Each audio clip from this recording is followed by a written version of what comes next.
court résumé exposé sur la Sainte Trinité. Le concept même de Sainte Trinité n'existe pas que dans le Nouveau Testament, mais déjà dans l'Ancien Testament et dès le chapitre 1 de la Genèse, on a l'emploi d'une pluralité. Au singulier, Dieu, c'est elle. Et dans la Genèse, lorsque Dieu crée, eh bien, on parle des dieux, on parle de Elohim au pluriel.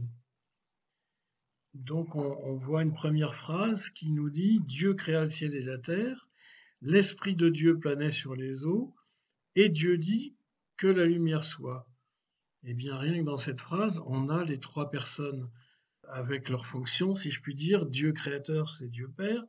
L'Esprit de Dieu qui plane sur les eaux, donc qui féconde tout. Et Dieu dit que la lumière soit. Il y a une parole qui est incarnée, si je puis dire, et qui est active.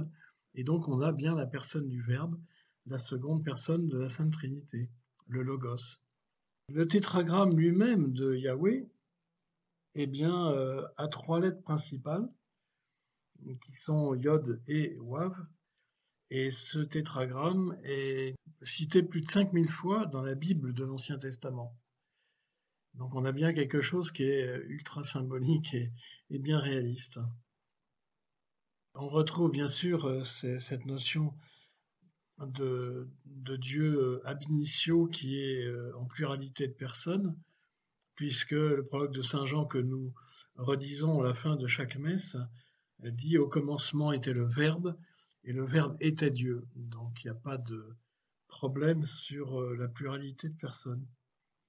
Nous avons aussi dès la Genèse, en Genèse 1, 26, « Faisons l'homme à notre image et ressemblance ». Or, c'est bien un pluriel, alors que la Bible ne connaît pas le pluriel de majesté. Donc c'est bien un pluriel de pluralité de personnes. Et d'ailleurs, quelques chapitres plus loin, au 3e chapitre et au verset 22, l'homme est devenu comme l'un de nous, et c'est Dieu qui parle. Donc Dieu est bien nous, et donc il est bien pluriel. Lorsque on a d'autres recherches de l'Ancien Testament, on retrouve une triple acclamation lors de Isaïe 6.3, « Saint, Saint, Saint, l'Éternel des armées ». Lorsqu'on a la bénédiction d'Aaron, on a aussi trois parties. Dans le livre des Nombres, chapitre 6, verset 24, on a vraiment trois parties, trois bénédictions différentes et complémentaires les unes des autres. Lorsqu'on a le psaume 139, David dit « Où irai-je loin de ton esprit ?» Et donc on a là encore la mention du Saint-Esprit en 139, psaume 139, verset 7. Isaïe a à la fois la vision de l'Éternel et la parole à la fois de l'Éternel et de l'Esprit de l'Éternel, en Isaïe 61, 1. On a une multitude de mentions du Saint-Esprit qui a délivré le peuple de la main de l'Égypte, en Isaïe 63, 7, 14. On a toujours en Isaïe 63, 10, ils ont été rebelles et ont attristé ton Esprit Saint, toujours la mention de l'Esprit Saint. Et on a évidemment le fameux psaume de David, psaume 110, Dixit Dominus, qui a été si magnifiquement mis en musique par Handel, dans lequel eh bien, il est écrit « Le Seigneur dit à mon Seigneur, assieds-toi à ma droite et je mettrai tes ennemis sur un marchepied. » Du coup, on se retrouve avec deux seigneurs qui ne sont pas David lui-même, mais qui sont de qui Dieu parle, tout en disant Dieu dit, le Seigneur donc dit je mettrai mon Seigneur assiégé à ma droite et on mettra ses ennemis sous un marchepied. Donc c'est évidemment bien du Christ dont il est question, et donc c'est bien Dieu Père qui parle de Dieu Fils qui siégera effectivement pour juger les vivants et les morts à la fin des temps. On a encore, toujours en Genèse 18.1, les trois personnages qui vont trouver Abraham au chêne de Mambré, dont d'ailleurs un Russe contemporain, enfin au 19e je crois, a fait l'icône de la Sainte Trinité, qui est très, très remarquable. Dans les Proverbes 30, verset 4, on a aussi qui est son nom, Et quel est le nom de son Fils? Donc si on parle de deux personnes en Dieu, dont on parle le Fils, c'est bien que Dieu a un Fils, et que ces deux ne font qu'un. Et d'ailleurs, si on parle de Dieu Père, eh bien on ne peut pas parler de Dieu Père sans qu'il ait engendré, qu'il ait un Fils. D'un vieux gars, on ne dit pas il est père. On ne peut dire père que de quelqu'un qui a engendré au moins un fils.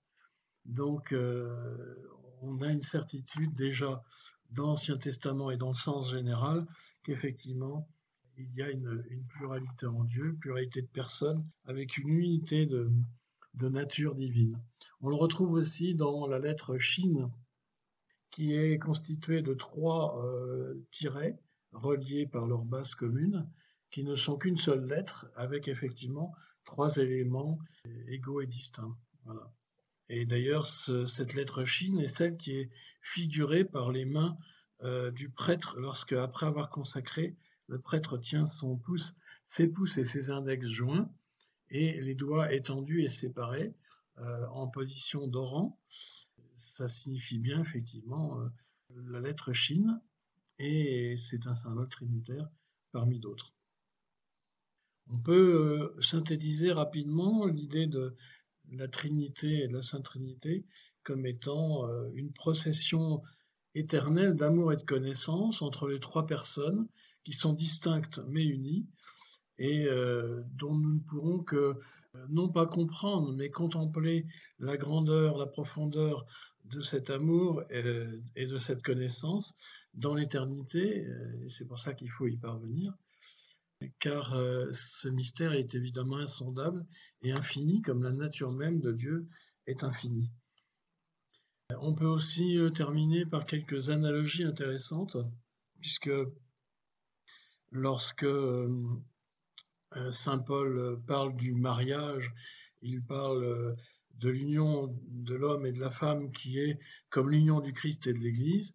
Eh bien, on peut même aller plus loin et dire que l'union de la famille, eh bien, c'est comme une petite trinité, puisque l'amour du père et de la mère qui fusionnent dans une procession d'amour qui malheureusement n'est pas infinie, mais qui est grande et qui doit l'être, eh bien, elle donne elle engendre en quelque sorte, elle fait procéder le Fils, et donc effectivement l'enfant, et comme la procession d'amour entre ses parents, il en est le symbole, et les 3, le père, la mère, l'enfant, ne constituent qu'une seule famille.